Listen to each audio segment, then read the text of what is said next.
Sinampahan ng cyber libel at iba pang reklamo ang 18 nagpakilalang dating sundalo, gayon din ang kanilang abogado at isang dating congressman. Giit ni dating Senador Antonio Trillanes IV, sinisiraan lang siya at gustong isabotahe ang pagdinig ng ICC laban kay dating Pangulong Duterte. Nakatutok si Von Aquino. Naghain ng reklamong perjury si dating Senador Antonio Trillanes IV sa Department of Justice laban sa 18 dating Marines na nag-akusa sa kanya na nakatanggap siya ng mali-maletang pera mula kay dating Congressman Zaldico. Reklamong cyber libel at incriminating an innocent person naman ang inihain niya laban kina Attorney Levito Baligod, ang abogado ng 18 dating sundalo, dating Congressman Mike Defensor, broadcaster na si Jay Sonza, dating NTF-ELCAC spokesperson Lorraine Badoy, at vlogger na si Cathy Binag dahil anya sa pagpapakalat ng mga kasinungalingan tungkol sa kanya. Giit niya, isa itong conspiracy, hindi lang para sirain siya, kundi pati na rin ang International Criminal Court. Aminado si Trillanes na 2017 pa siya nakikipag-ugnayan sa ICC para tumulong sa pagkalap ng mga ebidensya at testigo para palakasin ang kaso laban kay Duterte. Pero hindi umano niya pwedeng idetalye ang mga meeting na ito dahil malalagay sa peligro ang mga ICC investigators at testigo. Hindi po totoo yan.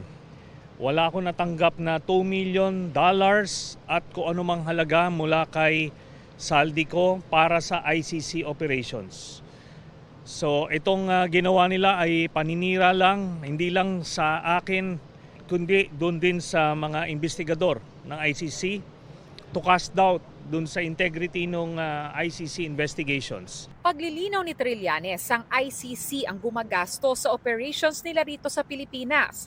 Nagsalita na rin anya ang ICC na meron silang pondo para sa kanilang investigasyon at itinanggi na rin umano nila na tumanggap sila ng pera mula sa mga Pilipino. Hinala raw ni Trillanes, gagamitin ng abogado ni dating Pangulong Rodrigo Duterte na si Nicolas Kaufman ang alegasyong ito para isabotahe umano ang trial sa The Hague.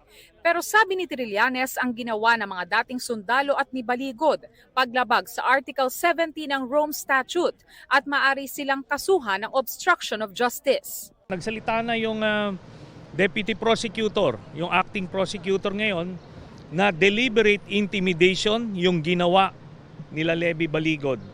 Tapos yung pag-out nila nung mga identities at names ng mga ICC investigators at ng mga witnesses.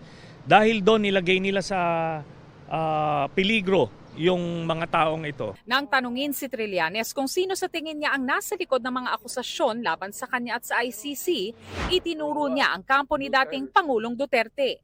May isa rin daw sa 18 dating sundalo ang aamin kung sino ang nasa likod nito. Unang-una, they stand to benefit most dito sa pangyayaring ito. Tapos marami nang nakalap na ebidensya, no, impormasyon na nagtuturo doon sa grupo nila. Basta kinalaunan po, antayin nyo lang, lalabas kung ano talaga ang, kung sino ang nasa likod nito, magkano ang buong proyekto na yan, ano ang kapalit dito sa mga ginawa nila at yun, kung sino ang nag-finance. Pinanindigan ng isa sa mga nagpakilalang dating sundalo na si former Sergeant Dante Orbilio ang pahayag nila laban kay Trillanes. Bilang dating driver daw ni Zaldico, 3 beses sa sanglinggo silang maghatid sa iba't ibang personalidad na mga maleta o paper bag na puno ng pera. Ang dineliver doon isang paper bag. At ang nagdala po doon ay iini boss na si Mark Tiksay. Yun po yung sabi ni Mark Tiksay po, na ang laman ng pera na yon ay ang laman ng paper bag na yon ay pera at ibibigay nga kay former Senator Trillanes. Doon po sa Antipolo. Sagot naman ni Defensor. Wala naman akong alam dun sa affidavit eh. Sa kanyang post naman sa social media, sinabi ni Badoy na na-expose na si Trillanes bilang isa sa mga tumanggap ng maletang may pera para gawin umano ang utos ni Pangulong Bongbong Marcos. Kaya't may pivotal role anya si Trillanes sa pagkasira ng ating bansa.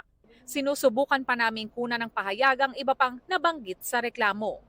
Para sa GMA Integrated News, Von Aquino, Nakatutok, 24 Oras.